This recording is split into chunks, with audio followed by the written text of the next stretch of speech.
Well, it is NFL draft season. It is finally here, and it almost feels like the NFL draft and LSU football go together hand in hand. And this year is no different. There are several NFLSU hopefuls entering this year's draft.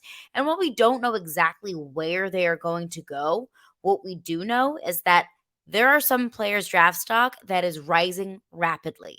But there's also a few players plummeting. You are Locked On LSU, your daily podcast on the LSU Tigers.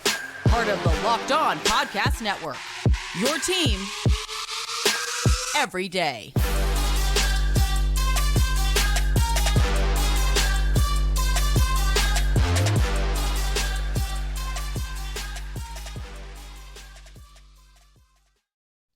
Well, thank you for making Locked On LSU your first listen every day. We are free and available wherever you get your podcasts. Plus, you can also find us on YouTube as well. Just search Locked On LSU in the search bar. Like, comment, subscribe, all that great stuff. Love it when you guys interact with the podcast. My name is Caroline Fenton, and I am your host, as I am every day. You can find me on Twitter at Caroline Fenton1, or you can follow along the podcast at Locked On LSU on Twitter.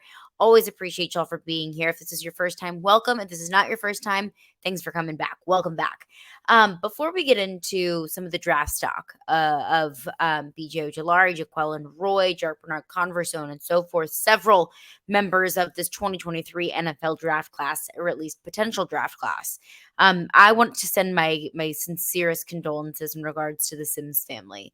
Wayne Sims, it was announced yesterday that Wayne Sims, former LSU basketball player and father of former basketball player Wade Sims, passed away.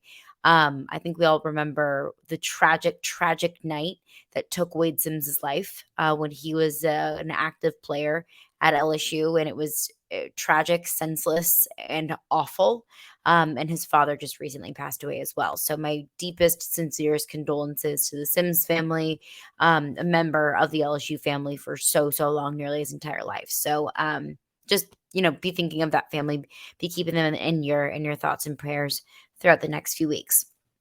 But a happy NFL draft season to everyone. And this season is one of my favorite, honestly, throughout football season, throughout the year, the calendar of the football year. Obviously, football season, the active season every Saturday and Sunday is going to be my favorite, but I love draft season because it's almost like the greatest soap opera out there. There's rumors and there's gossip and there's information that's planted certain places very strategically so it gets picked up right by the right mediums. There's deception, there's smoke signals, everything. It is the most dramatic time in sports, honestly, is the NFL draft.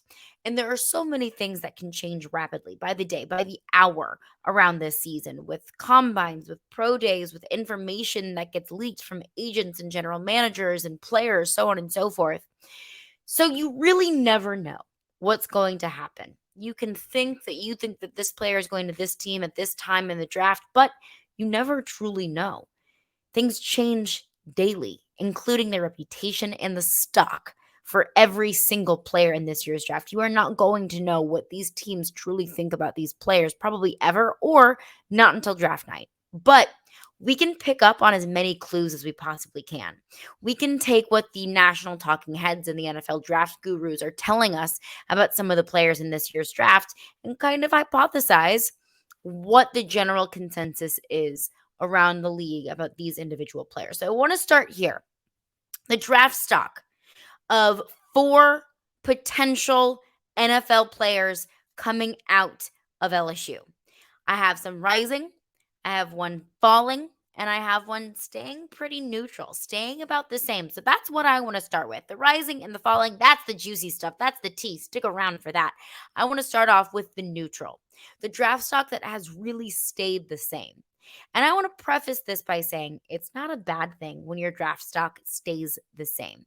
Because I think we see, some guys that come out and emerge as, oh my goodness, this is top 3, top 5, top 10 pick. And then things come out and they start to fall.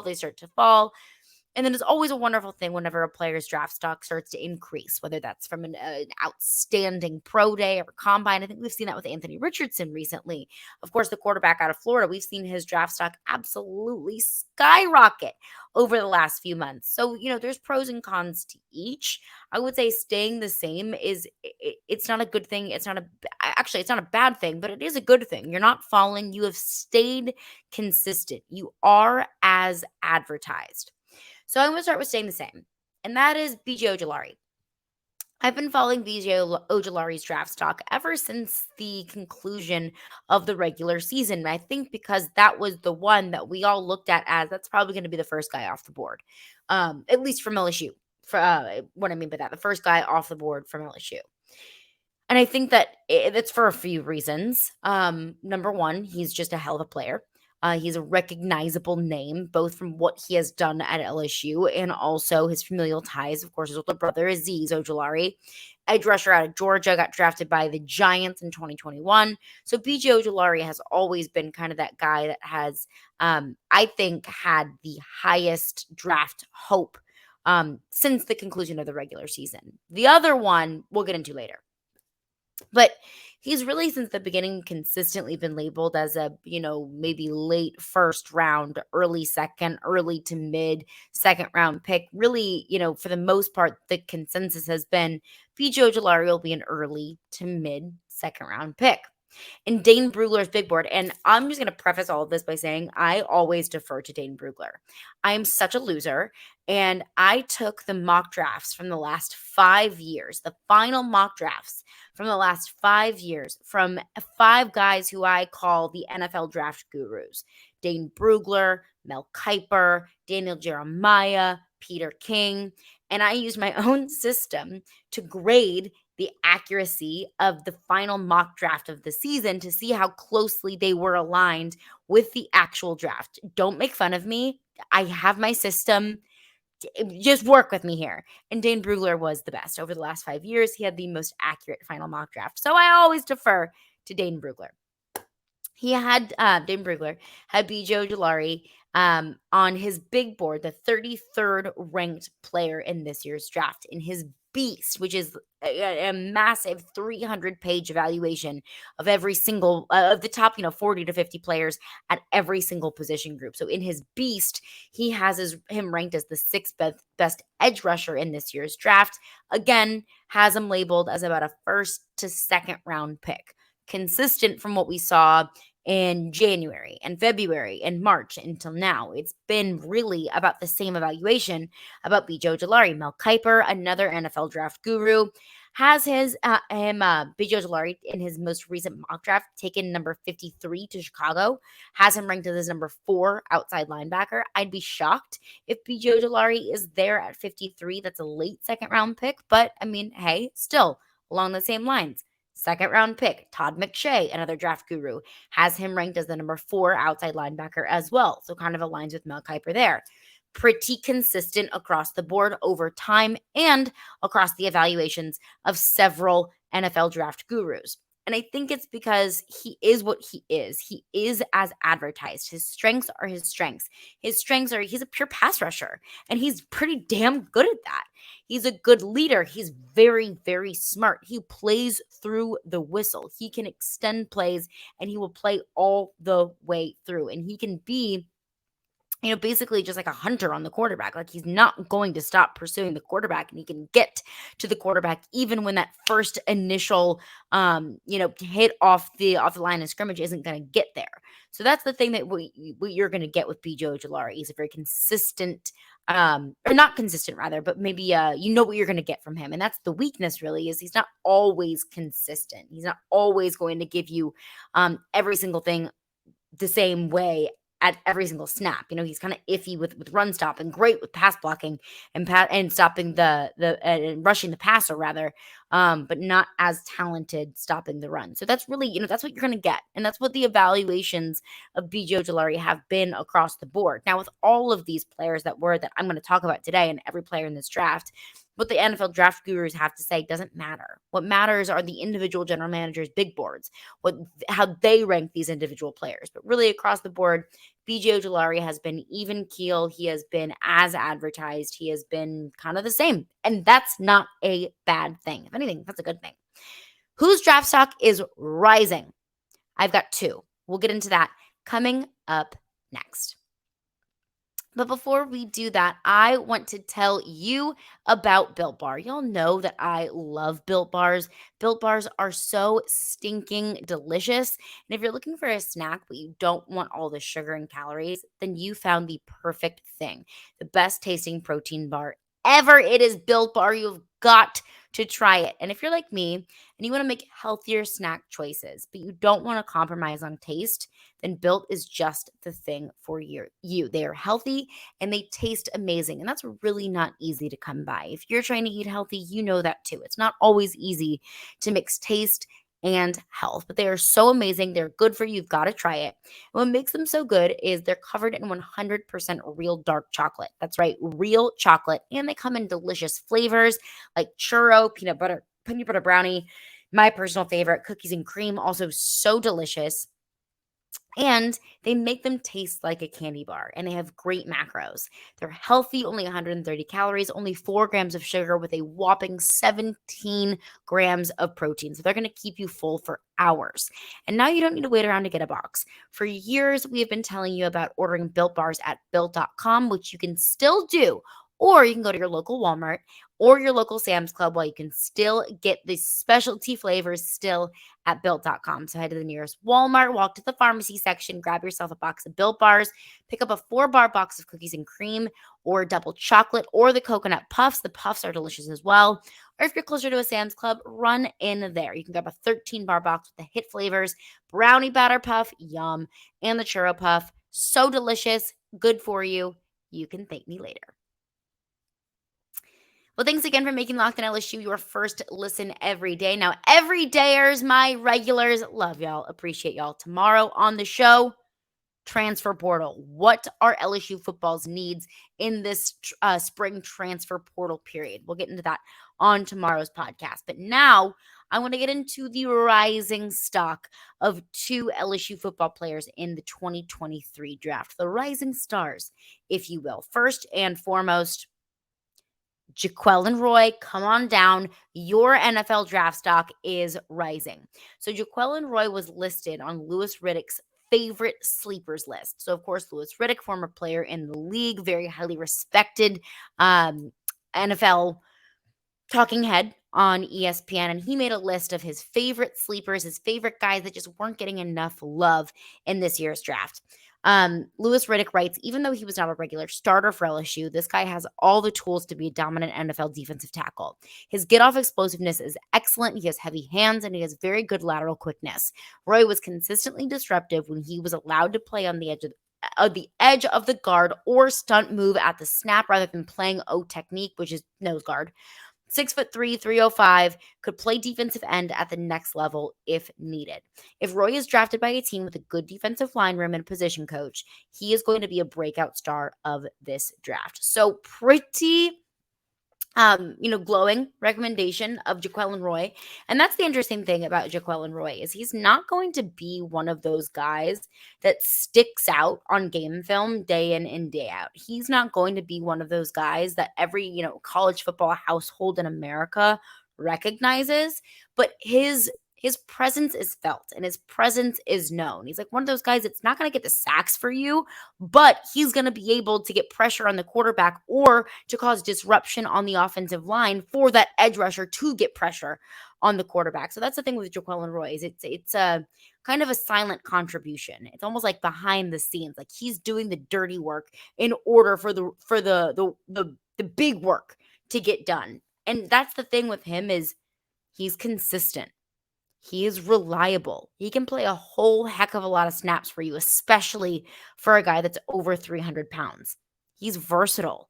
You can move him around. Just like Louis Riddick said, you can play him on the inside. You can play him at a nose guard.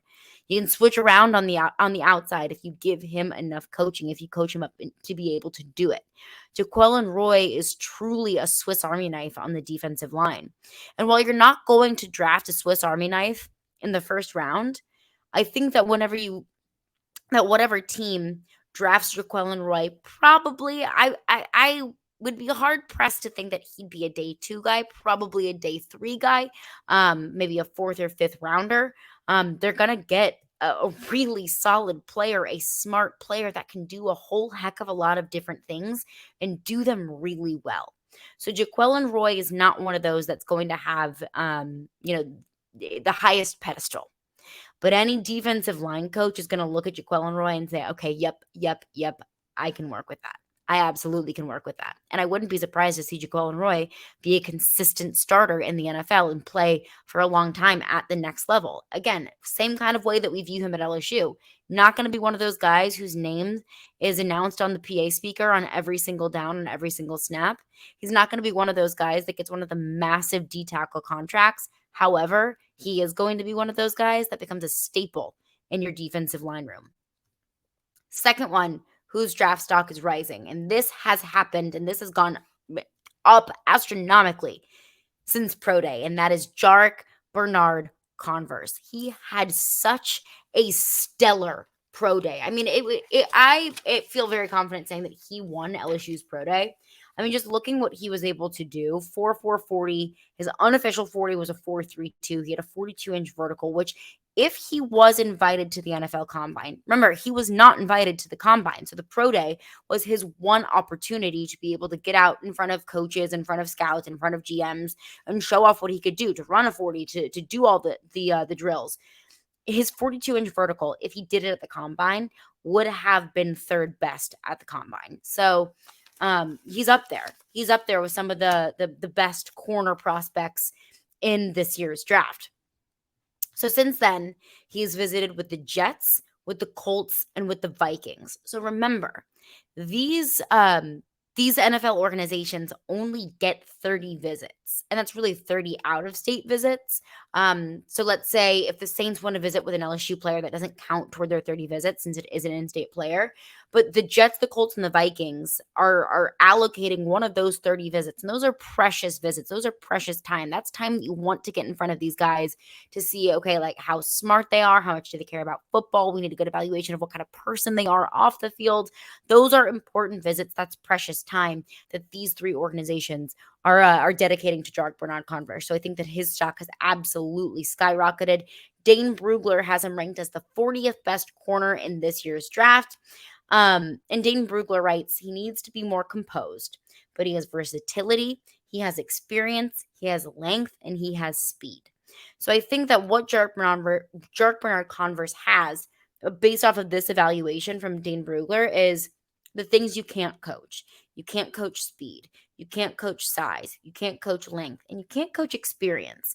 But playing more composed comes from having more experience and being just a little coached up and just, smoothing out the rough edges, which can come from coaching. You just can't coach speed. He's got that. You can coach composure. So Jaquelin Roy and Jarrick Bernard-Converse are two that are creating a lot more buzz around NFL draft circles now than they were maybe a month, 2 months, 3 months ago. Draft stock that's falling. We'll get into that coming up next. Well, thanks again for making Locked On LSU your first listen every day. We are free and available wherever you get your podcast. And NFL draft season is here. The draft stock that is falling, I think you probably already know it. It's Kayshon Boutte.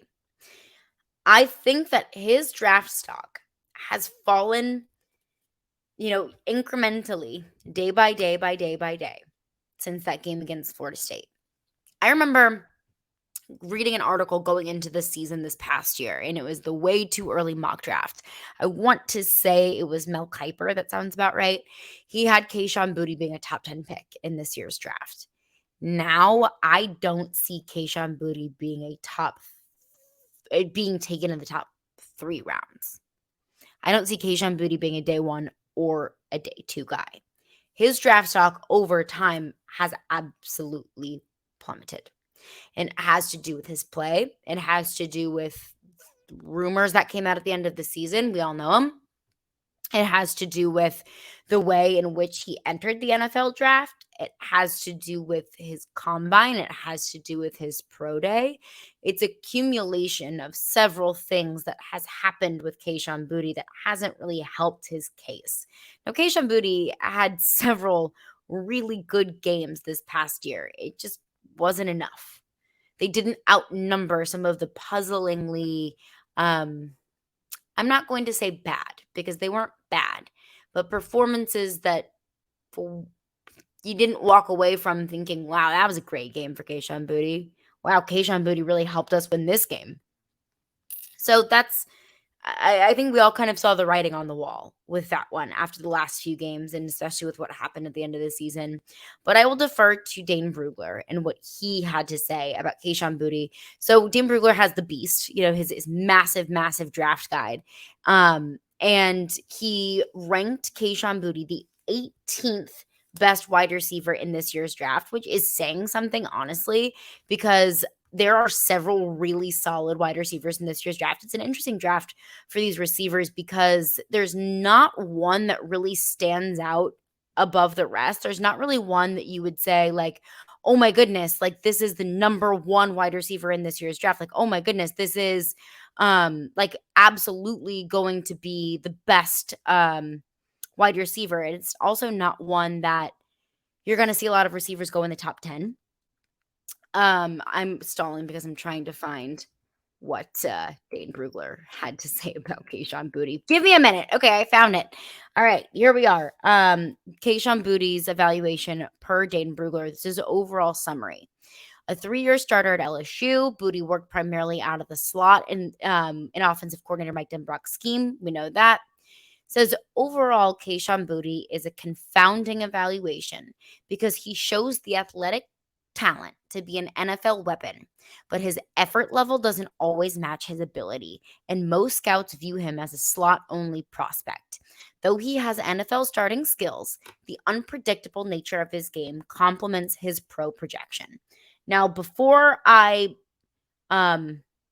first, I want to nitpick a negative that Dane Brugler may have put in here. It says that a lot of scouts view him as a slot-only prospect.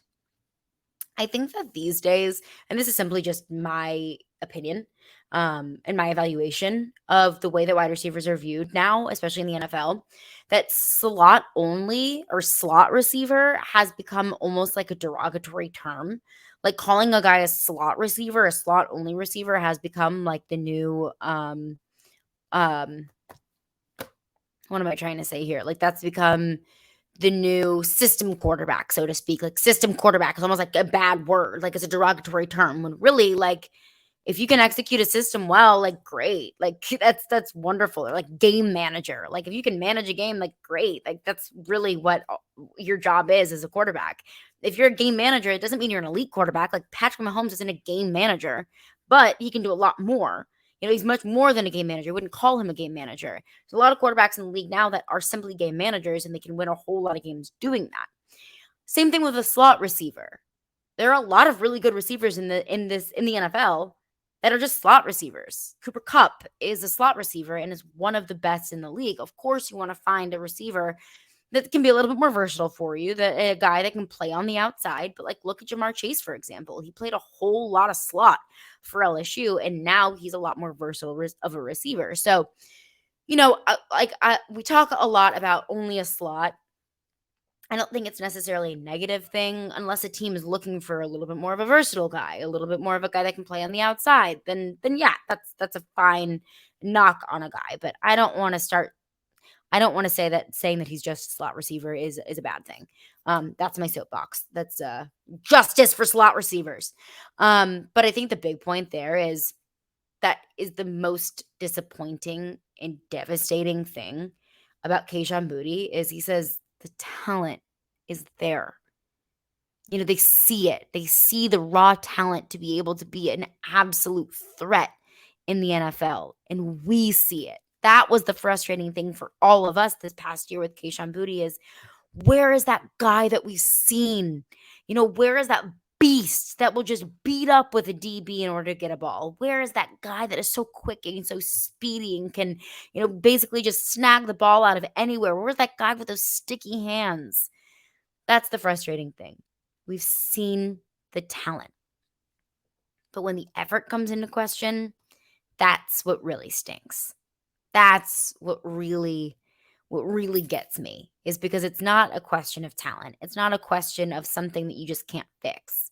The question of, do you really love football? And I don't know with Kayshon Boutte. I'm not going to accuse him of saying that or of feeling that way. But I'll always defer to, for example, I do Sports Talk Radio in Nashville. I cover the Titans. Mike Vrabel, the head coach of the Tennessee Titans, always says when he is evaluating guys in the draft, do they love ball? We want guys who love ball.